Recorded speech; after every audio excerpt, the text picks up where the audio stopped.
What is going on today, nerds? Today we're going to be talking about SoundCloud. There's a huge problem at SoundCloud. It is actually kind of a huge problem. We're going to be talking about their audio. SoundCloud is one of the largest music streaming services. It has fallen a little bit out of favor in recent years, but it's been around since 2008 and a lot of people still use it, especially people that do electronic music or want to post bootleg remixes, etc. Now, there's been a pretty huge discovery lately in regards to the audio quality. It's shit. It's absolute shit. Not in terms of the bit rate. It turns out it totally fucks your transients up. Now, some of you may be like, what the hell does that mean? I don't know what that is. I don't care. It actually matters a lot because your music's just going to sound bad. So a transient when it comes to audio is the initial burst of energy at the start of a sound. So when you have a kick or a snare, it's going to be that first little bit at the beginning, and basically it's what makes it sound punchy. Now, if you don't have transients in your sound, it's going to sound flat and lifeless. And you don't want that. No one wants that. Well, either SoundCloud wants that or they didn't do their research without any research. So how was this discovery made? Let's take a look. It actually starts out with a pretty harmless tweet from Nasco. Hey, do any SoundCloud wizards know how I can keep SoundCloud from destroying my transients? This is by far my cleanest mix, but SoundCloud's compression algorithm seems to not like them. So you can't tell exactly what's going on there. It does look a bit bricked off. For those of you who don't know, SoundCloud used to use an Opus codec, which a lot of people complained about because of the sound quality, and then they switched it to AAC. I believe it was AAC before that, but they switched it back to AAC. Only problem is that apparently they're using a very low quality AAC encoder. Now this here shows a better picture of it. Now at the top here in the caption it says, do not upload 48 kilohertz wave files to SoundCloud, go with 44. It turns out it does it at any setting. This was just an early theory, but it's actually worse than this. The point here is look at those transients. As you can see here, the top one is the original 16-bit wave. The blue is a 128 kbps MP3, and then orange is SoundCloud playback from Edge browser. Now, if you really take a look there, you can see something funky. The initial part of the sound of the transient, it's kind of just smeared like shit on an ass. It's playing the sound early. It's basically playing the sound early and it's flattened. It's no longer getting that initial punch that it would have otherwise. Now this is important because your drums are not going to sound punchy. So if you've ever had people say, hey, this mix doesn't sound very good on SoundCloud, you can just blame it on that. But realistically though, I mean, if anybody's ever said your mix sounds lifeless and they were listening on SoundCloud, it could have been SoundCloud's fault. But there's even more to this, okay? Let's keep going. This person named Junkie did some further tests, and you can basically see the same sort of thing happening here. It's honestly not as clear as Nasco's version, but you can definitely see something is going on here. The bottom one obviously being the SoundCloud version. Then we have even further evidence of the shit sound quality here. In a comparison of the original waveform, SoundCloud, YouTube at 1080p and 144p, which is the lowest possible quality, I'm pretty sure. And even at that rate, it's still much better than SoundCloud.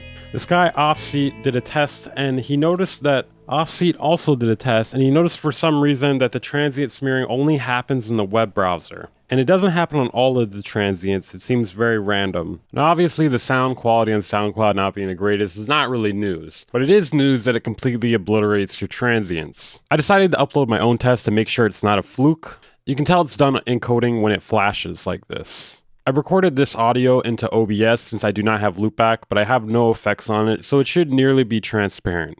I lined up both versions. Obviously the SoundCloud version is a bit quieter, so I brought up the volume until it's about the same volume. It was hard to estimate because of what it had done to the waveform. Now, if you don't look really closely, it may look like there's not an issue, but once you zoom in, you start to see the real damage. The peaks have turned wonky. For some of them, it's not as bad, but for some of them, it's very audible. I'll play the song for you really quick, and you can tell me if you hear the difference. This is my new song, Demonic, which will be out on March 7th. You can pre-save it down in the description. It may sound familiar if you've watched me over the past year or so.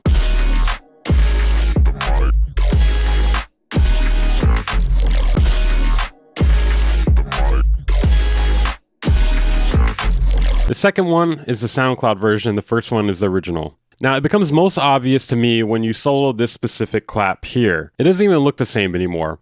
All that controlled compression and clipping gets tossed to the side once you put it on SoundCloud and it gets encoded.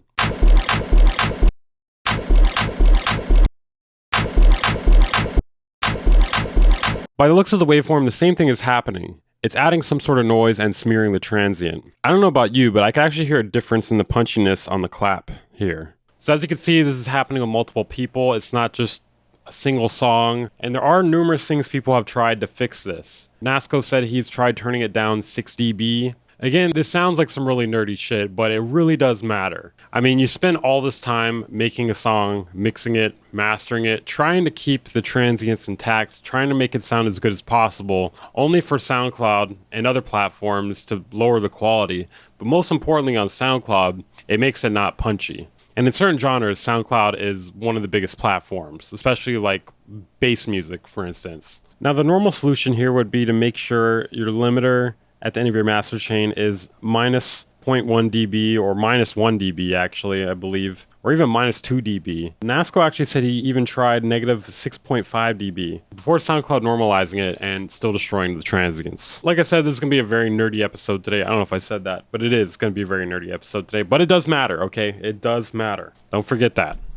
So this guy, Samplifier, says 44.1 kilohertz, 16-bit, POW-R3 dithering, bright hitting drums, mono compatible strongly. I'm not sure exactly what he means at the end there. I'm assuming he's saying they need to be bright hitting drums and it needs to be mono compatible strongly. But realistically, if this is what you have to do to make sure your transients don't get fucked up, I think we're having to do too much on SoundCloud. I think they should just fix it. Even if this does fix it, you shouldn't have to do all this in order to fix it. I don't think it does, though. Now, there are a few other things to note here.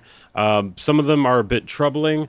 One in particular is that there's a way to turn up the sound quality on SoundCloud, and it's if you pay them monthly through SoundCloud Go Plus. Basically, you have to manually turn on the setting in order for the higher quality streaming on there. And I think you have to turn it back on every single time you log out, too. So if you happen to pay for that, you don't even get the higher quality unless you go turn it on. And I think a lot of people don't even know to turn it on. The one thing worth noting is if you have the highest tier of the Pro package, basically what you get if you are uploading music on there, they don't even give you this feature. So the people uploading the music can't even hear it in the highest quality, that's a problem. I feel like you should be able to hear your music even if you don't have the highest tier. Like, this is an actual reason to use something like Spotify or Apple Music or pretty much anything else. Supposedly, SoundCloud uses the FFmpeg version of AAC, and even they know it's a problem. Big companies use our known problematic AAC encoder, yet none are willing to sponsor improvements. This is in reaction to the meme that says SoundCloud adds a higher bitrate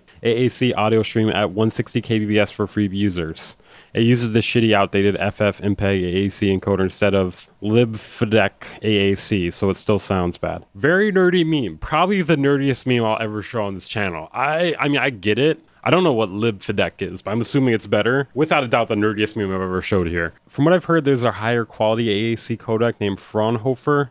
I think that's how you say it. The only problem is it costs money. You have to license it for money. But the FFmpeg one, that's free. But it's not as good. So yeah, they're running ads, and you're paying them money for the Pro packages for artists and for the Go Plus packages for listeners. Yet the money seems to not be going to one of the things that probably matters the most. Okay, guys, that is it for this episode of WN, whatever the hell this is here.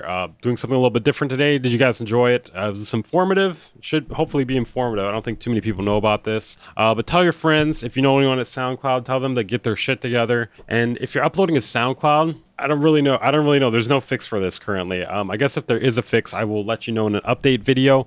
If you're enjoying this video, though, if you want to stay informed with the news regarding music production, make sure to hit the like button. Consider subscribing. I post content like this almost every single day. Check out my last video if you haven't. I did a roast of all the different DAWs in a tier list format. Thank you guys for tuning in. I'll see you guys next time.